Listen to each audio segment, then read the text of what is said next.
What if the leaders we're looking for have already been in the room, but were never given access to lead? Hmm. Good morning, and welcome to Disrupting Poverty Through Leadership That Deliver Results AM Talk Show. I'm your host, Dr. Tekemia Dorsey, and today we're talking about something that directly shapes economic mobility and long term change.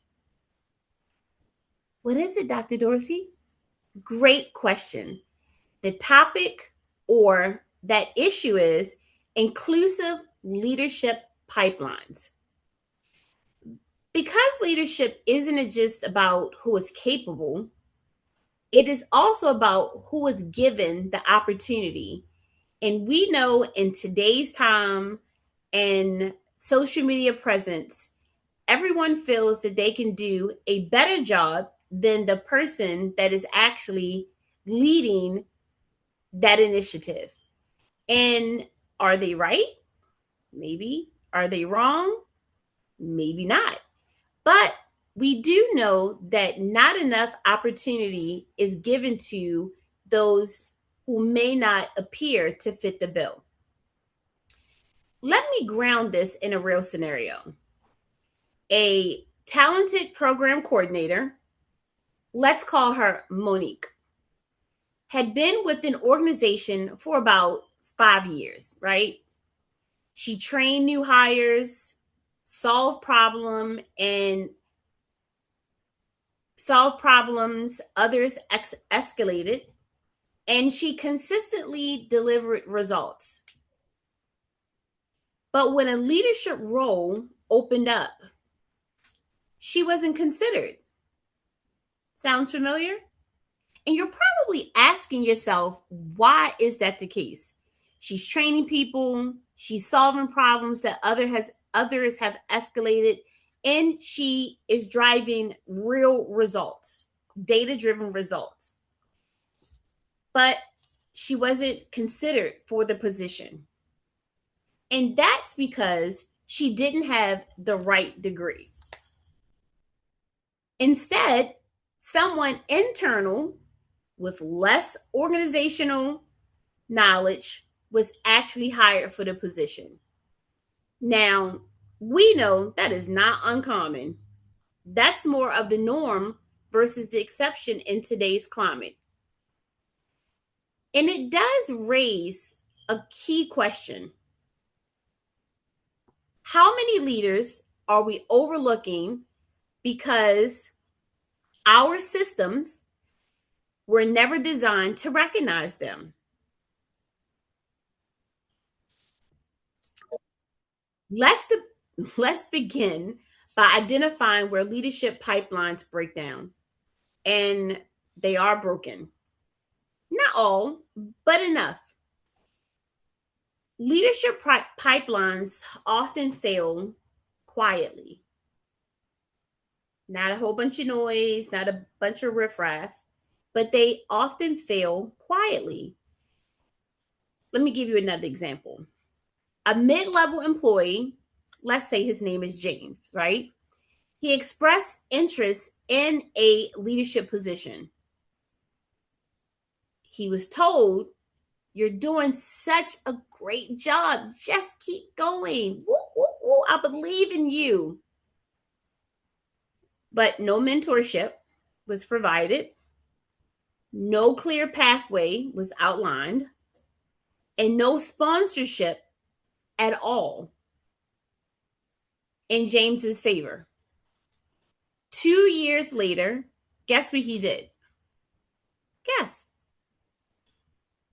You got it. He left the organization because for him, there was no return on investment. There was no long term loyalty or commitment because of all of the above. And not because he lacked talent, he did, but because he lacked access to advancement. Common barriers that often have employees wanting to leave because they lack access to environment is because of over reliance on degrees versus demonstrated ability, because of informal networks that exclude emerging leaders. Good old boy network, good old girl network. That's my boo, that's my buddy. I'm going to bring in my family member. Or including a lack of transparency in the promotion process. The honest truth is, talent is everywhere, but access is not. So, if barriers are limiting access, a key question is, how do we redesign the entry point to match the talent that's not tapped into? Let's go back to Monique, right? Imagine if the organization had asked Monique, what has she already demonstrated? She could answer that. Because remember, Monique was already training people. Monique was already solving problems that was escalated by others, and she had proven results. So what if she was just simply asked, what has she already demonstrated? She could tell you, right? Hands down. Instead of, what credentials does she lack? Again, credentials versus experience. Inclusive pipelines require skill-based evaluations. We talked about that in programming versus systems, right? Because systems are going to collect data.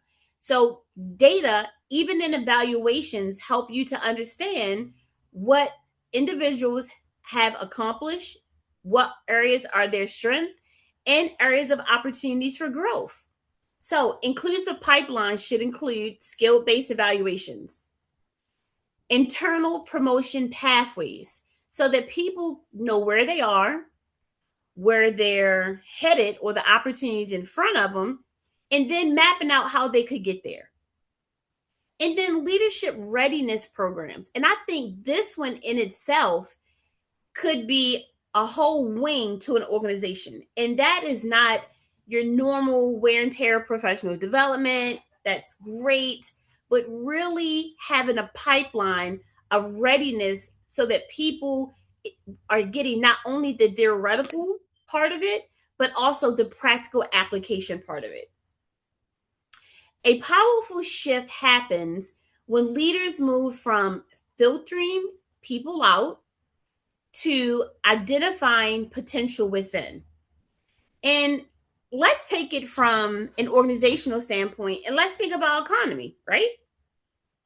Instead of people buying locally, people want to buy from China or overseas, right? Cheaper, it takes longer, but by the time that you pay the price for the product you're looking for, you're paying for shipping, you're paying for extra cargo, you're paying for the weight, you're paying for all of that. You could have got it locally, supported the local business, helped your local economy, and got it quicker, right? Well, it's the same thing in a hiring process. Instead of spending buku money on advertisement or these high platforms for you to access your job that you're promoting for, or for people to pay buku money to access your platform, you can, if you upscale training within, rescale training within beyond entry point, you can actually hire or identify potential within the organization, as opposed to filtering people out that's external, who then have to learn the system, the culture, the leadership, and all of the above, holding or halting productivity. But access to leadership isn't just about entry, it's about support. Support goes a very long way, even once the person is in the door and wanting to keep them to remain inside the organization. Here's another story, right? A young professional, let's say his name is David, right? Had a mentor who had given him great advice and on a regular basis, right? But it wasn't until a senior leader sponsored him, advocated for him in decision making rooms, that his career accelerated. Now, tell me what's wrong with that. Let me repeat. Young professional by the name of David had a mentor who gave him great advice regularly. And David actually took it. You know, he's learning, is on a job, he's cultivating who he is, and all of that great thing. But it wasn't until a senior leadership sponsored him, started adding his names in key decision making rooms among other key leadership individuals, that his career accelerated. That's the difference. Mentors talk with you, sponsors speak for you in rooms that you're not a part of. So that sponsorship matters, mentors matters, but sponsorships move needles, right? And inclusive pipelines must include both. We need to ensure that mentoring is happening, and that potential that we're seeing or that's being demonstrated should come in with a sponsor somewhere and start talking those individuals up in those key decision making rooms. That's going to help the inclusive pipelines, the economic mobilities, the retention, the return on investment, and all of the above, right? Because without sponsorship, access to leadership remains limited. And once individuals enter leadership pathways, advancement must be equitable. Consider this. Two employees deliver similar results. One is promoted, the other is told to wait her turn. Why? If both employees are delivering similar results, what was the criteria to push one over the edge for promotion and the other being told that he or she must wait? Often, the difference is not in performance, it's visibility, proximity, or even bias. Leaders must examine who is being promoted and how decisions are being made. Whether evaluation criteria are consistent, and if advancement opportunities are communicated clearly. If the process isn't transparent, it isn't equitable. And finally, inclusive leadership pipelines must be sustained intentionally. Organizations that get this right don't treat inclusion as an initiative. They treat it as a system. What does that mean, Dr. Dorsey? Great question. Simply, that means when inclusion isn't treated as an initiative, but more so as a system, tracking leadership diversity over time becomes a priority. Measuring promotion rates across groups is a priority. Holding leadership accountable for outcomes remains a priority. Did you see that? Organizations that get it right understand that inclusion isn't an initiative, it's a system. And in that system, it means that leadership is tracking diversity, promotion rates are being measured across all groups, not one group, and leadership is being held accountable for the outcomes they should be producing. Because inclusion is not a moment, it is a standard of leadership. It should be automatic, hands down, 10 toes pointed outward, right? And so let's bring this into action because we talked about the scenarios, we talked about individuals not being promoted, mentorship versus sponsorship, and all those great things. So here is your leadership challenge. 1, identify a person in your organization who has leadership potential but lacks access. And now take it one step further. When you're thinking about a person that might not be in your organization, but a person you can bring on as an intern, or a person you can bring on as a mentee, right? Who lacks potential, who has potential leadership, but lacks access. Who you could then advocate for them in decision-making spaces, even in yours. If you are, in a leadership position in your own company. And then create a pathway that did not exist before. Leadership challenges again. Identify a person in your organization who has leadership potential but lack access. Advocate for him or her in a decision-making space. Create one pathway that did not exist before. Why? Because here's the truth. Leadership pipelines don't just determine who leads. They determine who has access to opportunity, influence, and economic mobility. And when leaders become intentional about inclusion, they don't just change organizations, they literally change lives. And that is the beauty and heart of this all.